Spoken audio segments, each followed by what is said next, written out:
د وچو دښتو په زړه کې پټه شتمني.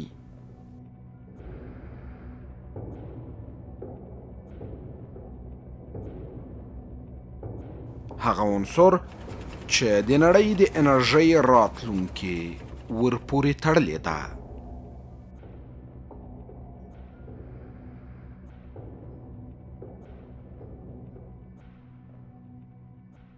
لیتیم یا سپینه طلا. یو وخت و چې خلک په سرو سپینو زرو او تیلو باندې جنګېدل، خو نن جنګونه سپینې طلا ته ورته په یو بل نرم فلز روان دي چې لیتیم یې بولي. لیتیم یو عنصر دی چې زموږ د ټلیفون، موټر، کمپیوټر او راتلونکي نړۍ برېښنایي ژوند ته ځواک ورکوي. خو دا ځواکمن فلز یوازې انرژي نه بلکې سیاسي رقابت، اقتصادي استعمار او چاپیریالي بحرانونه هم له ځانه سره لري. لیتیم یو نرم سپین رنګه فلز دی چې د دوره‌یي جدول په 3 نمبر کې ځای لري. دا ډیر فعال، لږ وزن لري او په ډیر آسانه حرارت او برېښنا انتقالوي. په کیمیاوي توګه دا یو قیمتي القلي فلز دی، خو د لیتیم اصلي ارزښت په دې کې دی چې په بیټریو کې انرژي ذخیره کوي. له همدې کبله دا فلز اوس د نړۍ لپاره تر ټولو مهم فلز ګڼل کیږي.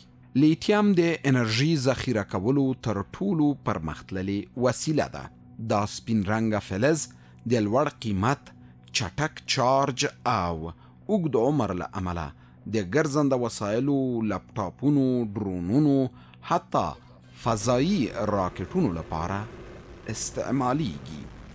خو تر ټولو مهمه خبره دا ده چې راتلونکې نړۍ د لیتیم بیټریو پرته ممکنه نه ده. د نړۍ تر ټولو ډیر لیتیم په 3 هیوادونو کې موندل کیږي: چیلي، ارجنټاین او آسترالیا. د لیتیم تر شا یوازې ساینس نه بلکې سیاست او اقتصاد ولاړ دی. نو راتلونکي جنګونه د انرژۍ نه بلکې د انرژۍ د ذخیره کولو لپاره دي. په همدې اساس موږ د پرمختللو هیوادونو له اقتصاد او سیالیو هم خبر یو. دغو پرمختللو اقتصادونو او سیالیو نړیواله اندېښنه رامنځته کړې ده او دا د دې سبب شوی چې د نړۍ ډیر هیوادونه د فوسیلي موادو پر ځای د لیتیم، کاربن ډای اکساید او نایتروجن اکساید له آزادو عناصرو څخه کار واخلي څو دا نړیواله ستونزه حل شي. په بیلابیلو هیوادونو کې د اقلیمي بدلونونو پر وړاندې د مبارزې لپاره ناستې ترسره شوي. پریکړې شوي چې د تولیداتو کچه راټیټه شي او داسې اقدامات ترسره شي چې د انرژۍ تولید د بیرته نوي کیدونکو سرچینو له لارې ترسره شي. برېښنایي تولید، د برقي موټرو او برقي بایسکلونو جوړول، د زراعت لپاره د برېښنایي وسایلو کارول او د بیرته نوي کیدونکو سرچینو څخه ګټه اخیستل هغه لارې دي چې انسان ته دا توان ورکوي څو له اقلیمي بدلونونو سره مبارزه وکړي او د ځمکې د تودېدو مخه ونیسي. اوس باید فکر وکړو چې دا انرژي ولې مهمه ده، ولې باید پاملرنه ورته وشي. داسې ښکاري چې دا انرژي ډیره ارزښتناکه ده او باید د بشریت د فلاح لپاره سم مدیریت شي څو د طبیعت او اقلیم د تغییر پر وړاندې مبارزه وشي.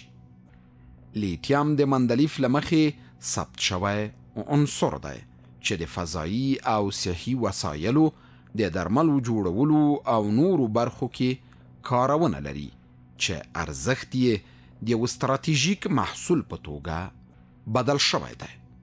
هغه هیوادونه چې دا ارزښتناک فلز لري لکه آسترالیا، چیلي، کاناډا، ارجنټاین پرتګال، برازیل، چین، زیمبابوې او بولیویا هڅه کوي چې د سالم مدیریت له لارې د نړۍ تر ټولو اغیزناک هیوادونه شي. لیتیم د نړۍ له مهمو کانونو څخه ګڼل کیږي. څېړنو ښودلې افغانستان له هغو هیوادونو څخه دی چې د ډیرو بډایه زیرمو درلودونکی دی. د افغانستان د لیتیم زیرمې په ځانګړي ډول د غزني، لوګر او وردګو ولایتونو کې ډیر تمرکز لري. په 2010 کال کې د امریکا نیویارک ټایمز ورځپاڼې په یو مطلب کې د افغانستان لیتیم د سعودي عربستان له نفتو سره پرتله کړی دی چې که دا زیرمې سم مدیریت شي، افغانستان به د سیمې یو له مهمو صادروونکو هیوادونو شي. د اسلامي امارت چارواکو تل هڅه کړې چې بهرني پانګوال جذب کړي او دا یې ویلي چې شفاف مدیریت به یقیني کوي څو له هر ډول سوء استفادې مخنیوی وشي. هغوی ژمن دي چې پانګوالو ته به اسانتیاوې برابري کړي او افغانستان به د نړۍ له بریالیو هیوادونو سره یو ځای کړي. د دې فلز نړیوال قیمت د هر کیلوګرام له 150 تر 300 ډالرو پورې لوړ شوی دی. لیتیم راتلونکي کې د پاکو انرژیو سرچینه کېدلی شي. اقتصادي سیالان لکه روسیه، چین، امریکا او اروپا ټول هڅه کوي چې د لیتیم زیرمې ترلاسه کړي. په افغانستان کې عصري ټکنالوژي کمه ده، خو د خلکو هیلې او امیدونه لوړ دي. د افغانانو سترګې د اسلامي امارت مشرانو ته د هیلو غوټۍ سپړي چې څنګه له فرصت نه ګټه واخلي او د دې شتمنۍ نه معقوله استفاده وکړي. د هېواد د لیتیم زیرمې چې 800 کیلومتره اوږدوالی او 150 کیلومتره سور لري په هغو سیمو کې موندل شوي چې د نیمروز، هرات، غزني، نورستان، کونړ، هلمند، ننګرهار او د بدخشان اشکاشم پورې اړه لري. د دې زیرمې عمر 70 کاله اټکل شوی دی. له 2015 کال راهیسې دا ماده چې د بشریت لپاره جهانی او حیاتي ارزښت لري 10 برابره لوړ شوي او د انرژۍ نړیوالې ادارې د راپور له مخې به دا ماده تر 2040 کاله پورې 40 برابره لوړه شي. که څه هم اوس په نړۍ کې یوازې 2 بېساري معدنونه موجود دي، خو افغانستان هغه هېواد دی چې د کاني زیرمو بېشمېره بېساري معدنونه لري چې ښه بیلګه یې د مس عینک کان دی. زه به دومره تاسو ته ووایم چې افغانستان داسې یو هېواد دی چې هلته هر ډول معدنونه شته دي. راځئ موږ وګورو د افغانستان کې د حاجي ګک د اوسپنې معدن، د اوسپنې په معدن کې کله چې ذخیره 1 میلیارډ ټن ته ورسېږي وایي بېنظیره معدن دی، بېساری معدن. بېساري معدنونه په جهان کې یا 1 یا 2 دي، ډېر نه وي. د عینک د مسو کان راواخلئ، کله چې 15 میلیونو ټنو ته ذخیره ورسېږي د مسو په کان کې وایي چې دا بېنظیره معدن دی. د عینک ذخیره چې ارزول شوې وروستیو وختو کې 12 میلیونو ټنو په شاوخوا کې، او زه په دې متیقن یم چې که دا شاوخوا یې ورسره مطالعه شي او عمق خواته هم لاړ شو، شاید د کابل په مس لرونکې سیمه کې له 10 میلیونو ټنو نه زیات مس وجود ولري. نو تاسې اوس اټکل کولی شئ چې موږ څه رقم یو. د اوسپنې، لیتیم او مسو بېلابېل فلزونه چې د صنعت په پرمختللو برخو کې کاریږي، افغانستان اړتیا لري چې د فني انجینرانو او متخصصینو په واسطه استخراج او خپله وکاروي او په دې برخه کې د خارجي فني متخصصینو په واسطه لسګونه او سلګونه ځوانان وروزي چې د نورو له احتیاج څخه ځان وژغوري. دا کانونه که 100 کاله نور هم دغسې سرپټي یعنې څه هلته په ځمکه کې پروت دي. موږ وایو لرو یې، موږ وایو یوازې حاجي ګک د موږ 3 میلیارده ټنه اوسپنه لري. دا 3 میلیارده ټنه اوسپنه څه وکړو؟ په ککره یې ووهو، خو استخراج وکړو، باید چې تېنه کار واخیستل شي. دغه سیخ ګل چې موږ د نورو هیوادونو نه واردوو او دلته په ودانیو کې ترېنه کار اخلو ولې خپله سیخ ګل تولید نه کړو. دغه مسي لوښي چې موږ د نورو ځایونو نه راوړو دلته ترېنه استفاده کړو ولې خپله د عینک د مسو نه په هغه کې استفاده ونه کړو. دغه لیتیم چې موږ یې دلته لرو او د صنعت په دغه مختلفو برخو کې استفاده کیږي موږ څه بلا وهلي یو موږ ولې ترېنه استفاده ونه کړو. ولې ما درته ویلې په اوله کې به یو څه سرمایه ګزاري په کار ولري ځکه چې موږ پني متخصصین نه لرو خو د یو مملکت نه که 15-10 نفره راوړو موږ دلته د هغه په وجود کې باید 100 نفره نور تربیه کړو. د اسلامي امارت په واکمنېدو سره په هغو منرالونو کار شوی چې استخراج یې نسبتاً آسان دی خو ځینې مهم او ستراتیژیک منرالونه دي چې خاصو شرایطو ته اړتیا لري څو په سم ډول استخراج او ګټه ځینې واخیستل شي. تاسې پوهېږئ افغانستان کانونه په پراخ کچه لري او دلته نهایت ډېر مختلف منرالونه دي. اسلامي امارت له حاکمیت وروسته تر ډېره حده پورې تمرکز په هغه منرالونو وشو چې د هغوی نه ګټه اخیستل نسبتا اسانه و او یا د وخت اړتیا وه لکه ډبرو سکاره ګاز نفت او دغه شانته نور قیمتي او نیمه قیمتي کاڼي او دې ته ورته منرالونه صنعتي په هغه برخه کې کار وشو. ځینې ستراتیژیک او مهم منرالونه دي چې هغه باید په خپلو خاصو شرایطو باندې دغه څخه استفاده وشي لکه لیتیم، یورانیم او داسې نور. نو په دغه برخه کې هغه خاصو شرایطو ته انتظار یو او هغه فرصتونو ته چې په صحیح ډول باندې له دغه څخه استفاده وکړو کار وکړو. د نړۍ پوهانو او عالمانو د څېړنو په اساس لیتیم د صنعت په 150 برخو کې د استفادې وړ ده چې اوس مهال د نړۍ پرمختللو هیوادونو کې طبیعي سرچینې مخ په خلاصېدو دي نو لیتیم ځکه د ارزښت وړ ګرځېدلی. لیتیم یو د سپکو فلزاتو له جملې ځینې دی کثافت 0.35 ګرام پر سانتي متر مکعب دی. تر اوسه پورې چې څېړنې شوي دي نړۍ مختلفو علماو څېړنې کړي لیتیم د صنعت په 150 څانګو کې د استفادې وړ دی په 150 مختلفو برخو کې. د دې جملې ځینې موږ کولی شو چې طبابت ډېر مهمه برخه ده د هغه نه یادونه وکړو د چراغونو په تولید کې اټومي صنایعو کې هستوي صنایعو کې او په یو الکترو تخنیک کې رادیو تخنیک کې د رادیو په جوړولو په دې وسایلو کې او دا رقم په سلهاو نورو برخو کې یادونه وکړو چې لیتیم پکې استعمالیږي. وخت چې په دې ساحو کې استعمالیږي او نن جهان داسې حالت ته رسېدلی چې پرمختللي صنعتي هیوادونو کې زیاتي طبیعي منابع خلاص دي بناء لیتیم فوق العاده زیات ارزښت لري او د کیلوګرام په حساب په بازار کې خرڅېږي. لیتیم چې یو با ارزښته منرال دی د افغانستان په بیلابیلو ولایتونو لکه نورستان، کونړ، ننګرهار، هرات او نیمروز کې کانونه موجود دي. هو بلې لیتیم چې یو له مهمو ستراتیژیکو منرالونو څخه دی. خوشبختانه افغانستان دغه منرال په کافي اندازه باندې لري. د هېواد په بېلابېلو ولایتونو کې د ظواهر موندل شوي دي او د کانونه شته دی. په ځانګړي ډول نورستان، کونړ او هرات او نیمروز ولایتونو کې د لیتیمو کانونه شته. د نړۍ ټول صنعتي هیوادونه په کافي اندازه لیتیمو ته اشد ضرورت لري. که د افغانستان لیتیم استخراج او په کار واچول شي نو د هیواد په اقتصادي پیاوړتیا کې به ډیر مهم رول ولري.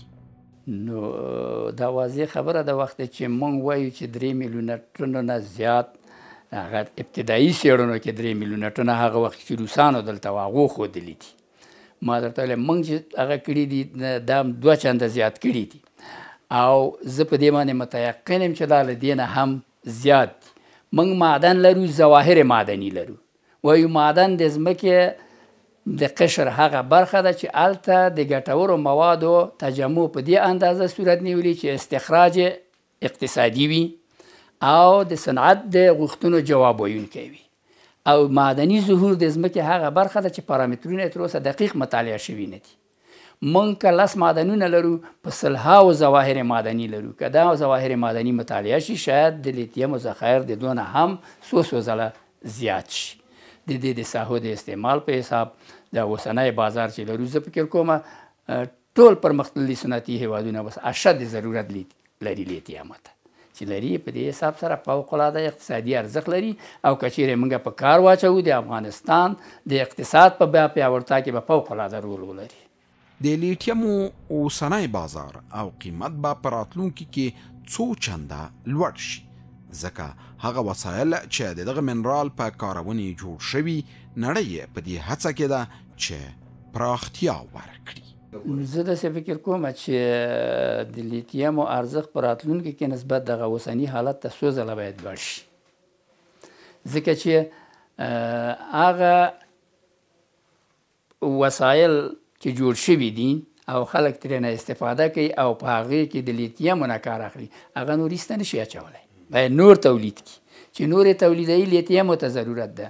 بازار موږ او تاسو دا د اقتصاد قانون ده کله چې عرضه په بازار کې زیاته وي تقاضا کمیږي نرخ کته راځي.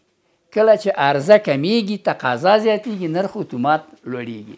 بنان که د نورو هیوادونو لیتیم خلاصیږي یا آهسته د لیتیمو ذخایر کمیږي د لیتیمو قیمت به نسبت دغه اوسني قیمت ته چې په بازار کې د نسبت دې ته څو ځله لوړ شي.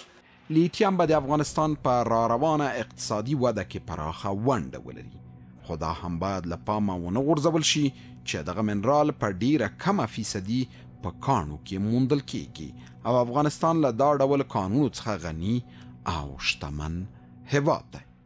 استفاده از مواد معدنی در تمام شرایط یکسان نیست. مواد لیتیم مواد بسیار استراتژیک است و در آینده افغانستان سهمی بسیار عمده خواهد داشت. مگر استفاده از مواد منرالی لیتیم دانش کافی میخواهد و او به 1% بسیار کم در سنگ معدنی است و در آبهای منرالی هم وجود داره او به 1% بسیار کم است. د څېړنو په اساس دغه نادره فلزات په نړۍ کې 12 میلیونه ټنه موجود دي خو د یوې محاسبې په اساس یوازې د نورستان په پارون کې 3 میلیونه ټنه لیتیم شته او شاید 3 چنده زیات نور هم محاسبه شي. موږ دغه لیتیم، بریلیم، سیزیم، روبیدیم، تنتالیم، نیوبیم دته نادره فلزات وایو. یعنی هغه فلزات چې کم پیدا دي ډېر لږ په طبیعت کې لیدل کېږي. ما تاسو ته مخکې وویل چې ما د یو چا کتاب لوستلی کلي و چې په جهان کې 12 میلیونه ټنه لیتیم وجود لري چې 8 میلیونه ټنه په کاناډا کې دي متباقي د نړۍ په ټولو نورو هیوادونو کې.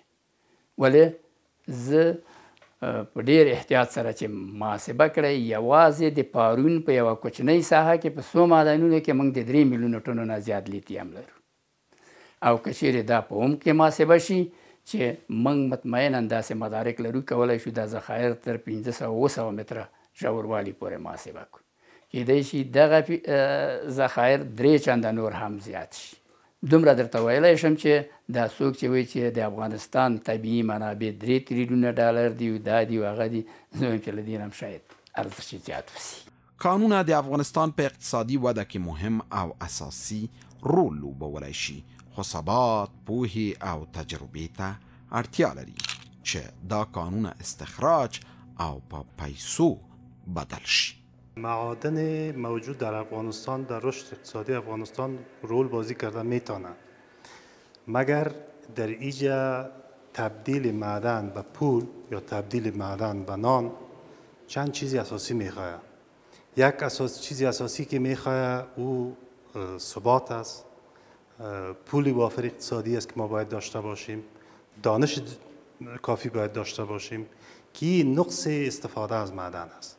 یعنی به این معنا که اکثر کشورها که نمیتونن از معادن خود استفاده بکنه همین مشکل اساسی را دارن، یا دانش ندارن، تجربهش ندارن و یا پول کافی ندارن. مثلا ما میگیم افغانستان در حدود امریکایی‌ها گفتن در حدود 3 تریلیون دلار ارزش مواد معدنیش است. تجربه سال 2011 ایالات متحده نشان میده که اگر شما مواد معدنی را استخراج بکنین و او را پروسس بکنین 9 برابر ارزش مواد معدنی بلند میره. و اگر شما این مواد پروسس شده را به کالا تبدیل بکنین، تجربه سال 2011 امریکا نشان میده که در حدود 27 برابر ارزش بلند میشه. درست است که اونا فلزات خود به ناوهای جنگی یا با شاتل‌های فضایی ازش ساختن، اونا ارزشش بسیار بالا بردن، ولی ما خب میتونیم حداقل 20 برابر ارزشش زیاد بکنیم. ما حداقل میتونیم که 10 برابر ارزشش زیاد بکنیم. کاني سرچینې د افغانستان لویه شتمني ده، خو هڅې روانې دي چې د دې سرچینو له کبله خلکو ته کاري فرصتونه برابر او صنعت هم ورسره په پراخه کچه وده وکړي. تاسې پوهېږئ کانونه د افغانستان شتمني ده او موږ هڅه دا ده چې د کانونو له کاني منابعو څخه د استفادې باندې دلته کاري فرصتونه رامنځته کړو، اقتصادي پرمختګ او وده رامنځته کړو او په دې سره زموږ صنعت پرمختګ وکړي او د هر منرال په خپل ځای باندې ډېر اهمیت لري. دغه مهم او ستراتیژیک منرالونه هم مهم رول لري د افغانستان په راتلونکي اقتصادي برخلیک کې او موږ به هڅه دی چې له دغه کانونو څخه په داسې انداز باندې یا په داسې ډول باندې استفاده وشي چې په دې سره د افغانستان صنعت پیاوړی شي، د افغانستان اقتصاد ورسره پرمختګ وکړي، د کاري فرصتونه ایجاد شي. د افغانستان شرایطو ته په کتو چې له کومو کاني زیرمو ګټه واخلي نو هغه باید په لومړیتوبونو سره تنظیم کړل شي، ځکه د پروسس، استخراج او انکشاف لپاره پیسې او بشري قوه په لاس کې نه لري.